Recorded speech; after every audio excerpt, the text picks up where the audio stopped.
Oh,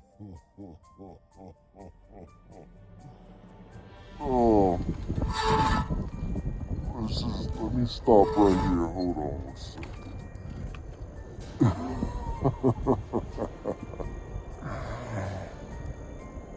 Alright, so, as you saw, that sheriff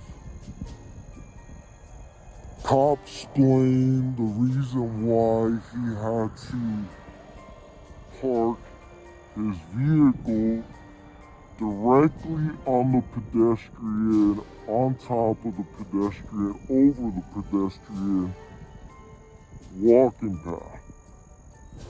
And on top of that, when I asked him at the end to identify himself, and he refused. And I was like, okay. So like, he's, I guess, practicing he's pleading the fifth. I don't know how to argue with that, to be honest with you. How do you argue? If it's department policy, then, I mean, does policy weigh more than the Constitution? How's it going, officer? Good, how are you doing? I'm blessed. I don't mean to be a Darren or anything like that. Okay. But is there a reason why you parked your vehicle? Watch yourself here so you don't get hit. Thank you. On the crosswalk? Let me talk to them first.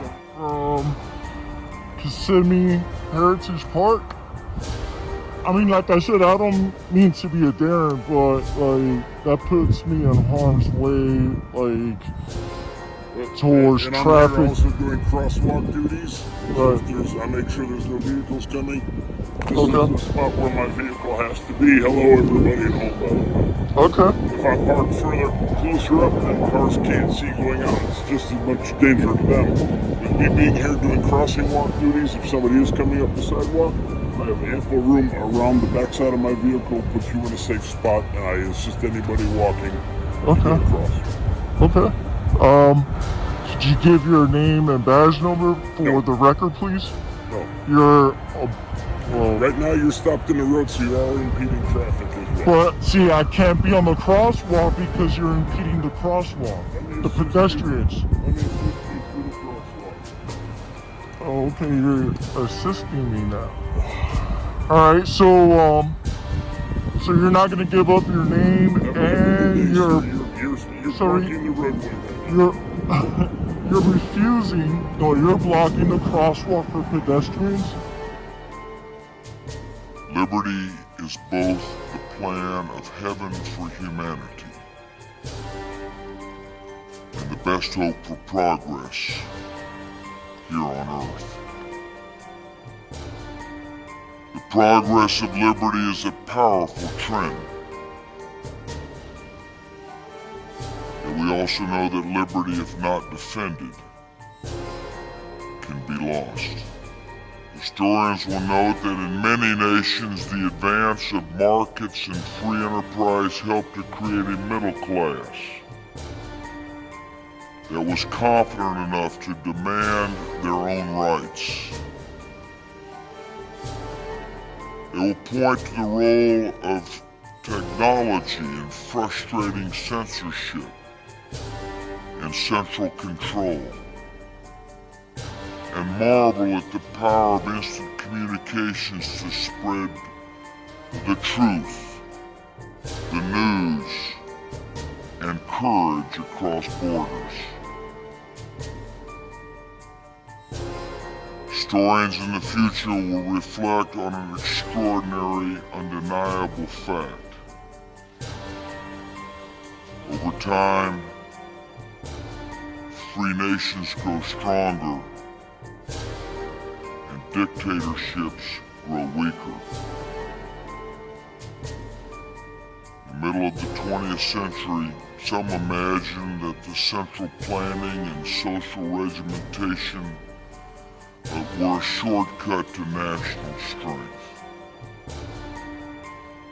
The fact that prosperity and social vitality and technological progress of the people are directly determined by the extent of their liberty. Freedom honors and unleashes human creativity. And creativity determines the strength and wealth of nations. Liberty is both the plan of heaven for humanity and the best hope for progress here on earth. The progress of liberty is a powerful trend. Yet we also know that liberty, if not defended, can be lost. The success of freedom is not determined by some dialectic of history. By definition, the success of freedom rests upon the choices and the courage of free peoples and upon their willingness to sacrifice.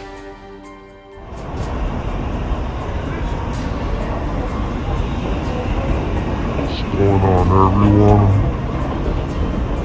See, October 23rd, sometime in the evening, and it's about 73 or so, 74, not bad. No humidity here in Central Florida. I was just, driving over here to Disney Springs to walk around and get some exercise or whatever, but Disney Springs entrance, and I should just freely be able to use the pedestrian walking or crosswalk, or I was gonna say the walking path, but it's the crosswalk. So, in case if I get hit by a car, I'm not jaywalking. You get me? Like, I'm not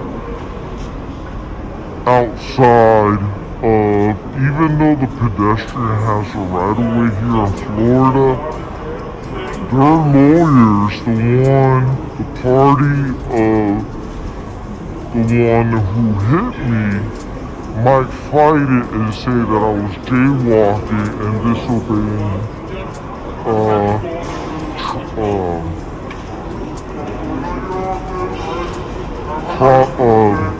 what do you call that, like traffic, crossings and all of that, like, so, I was like, okay, so he said that, he's a crossing guard as well, but that doesn't make any sense to be a crossing guard blocking the crosswalk. So,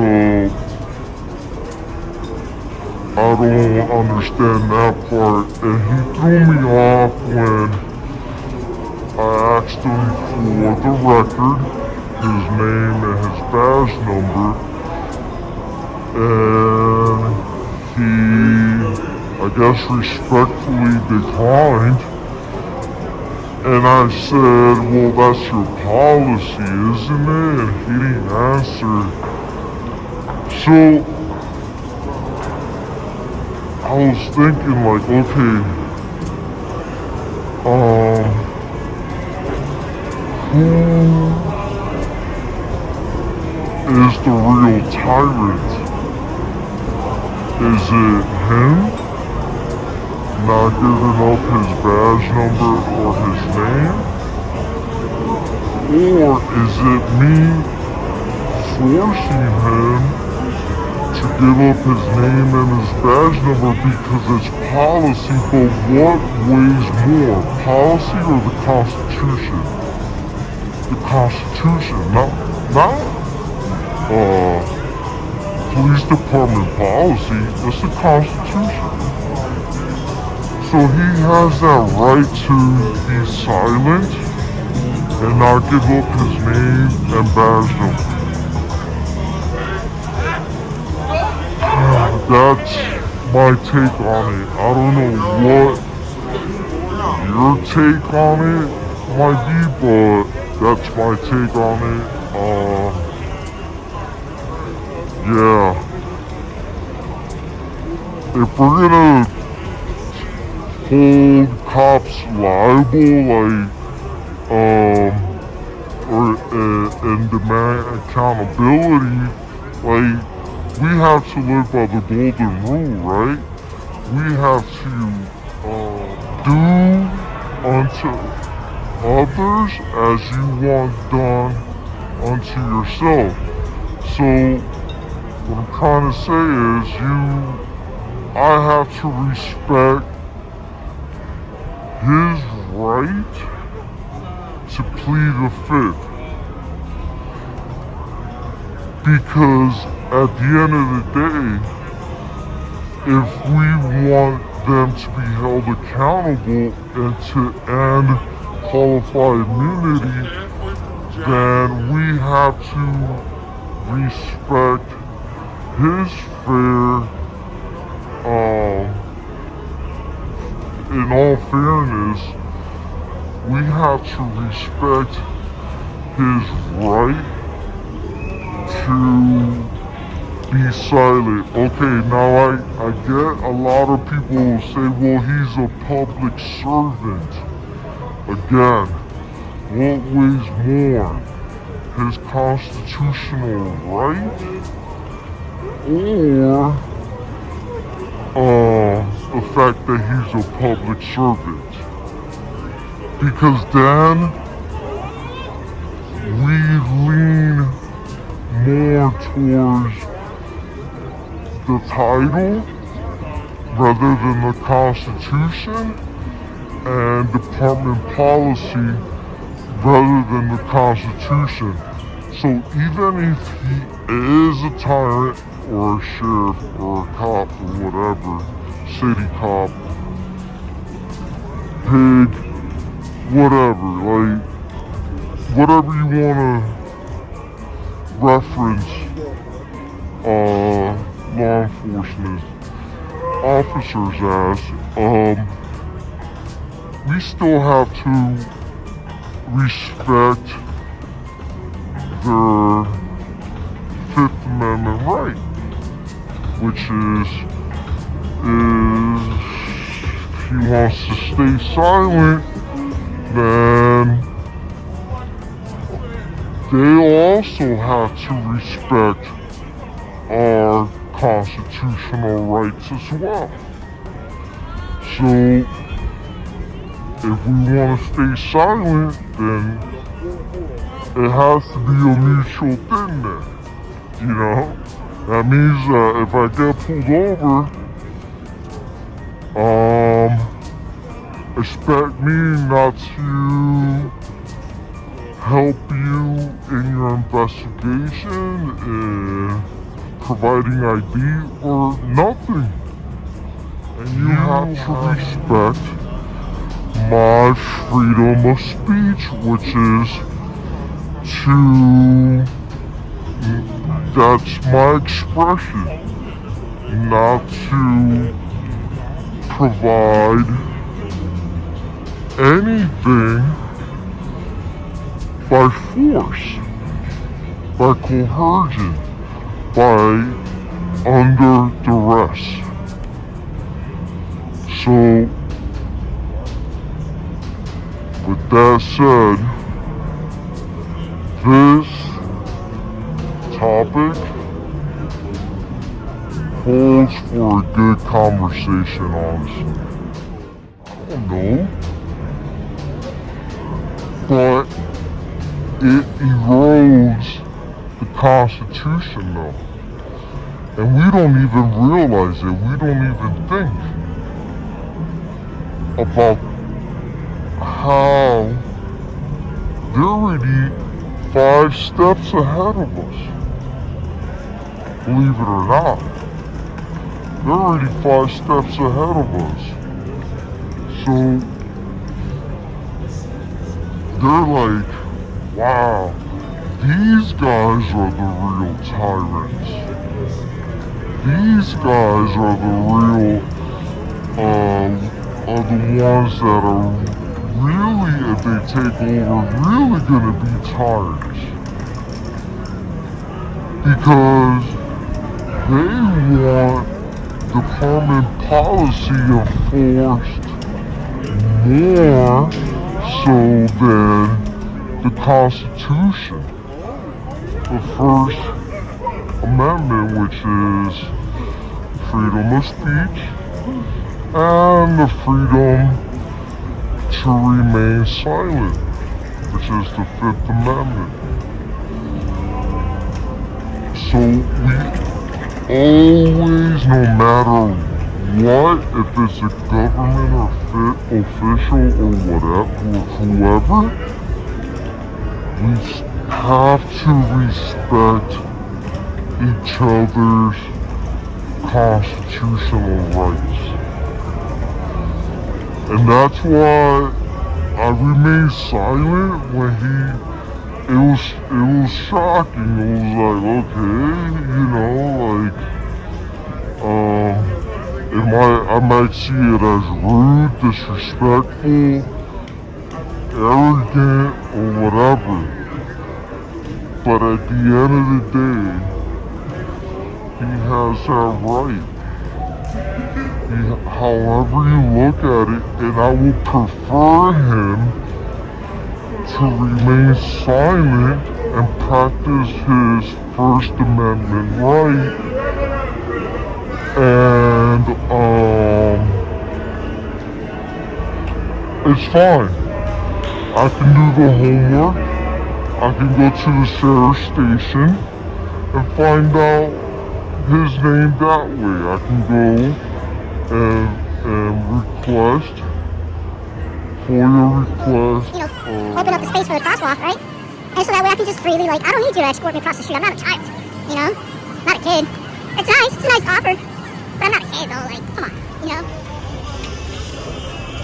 That's my take on the Constitution and police officers being able to practice their First Amendment right to remain silent and not give up their badge and name. That's their right. That is their constitutional right to remain silent. And it is not up to me to be a tyrant and tell them, no, you have to give me your name and your badge number because it's department policy.